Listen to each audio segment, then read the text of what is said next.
Pod tým, on je tak... Dobre, môžem sa ešte repýtať, kde je to číslo? Tu? Však vám ukazujem. Dole. Ja sa nahrávam. A ide sem, asi kde zasvietím. OK. A preto to tam zmerám.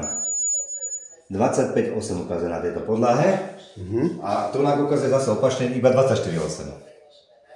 Hej? A to naozaj tu je teplejšie. To znamená, že naozaj by mohla byť tam tá teplota. To znamená, že tu to urobíme zase presne opačne. Zase urobíme to, že to vypneme, lebo vždy z toho začíname.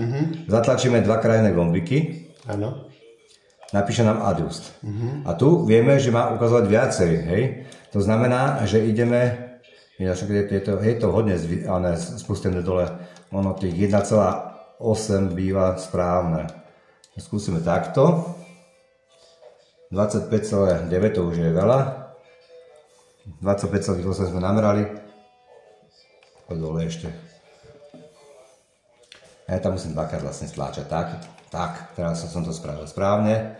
25,8, vypnem a zapnem. A mám zladený tento teplomer a tento teplomer. Čiže asi takto v takej vzdialenosti Ono tu býva tak do pol metra od toho. OK. No skúsim to urobiť potom. Dobre? Áno.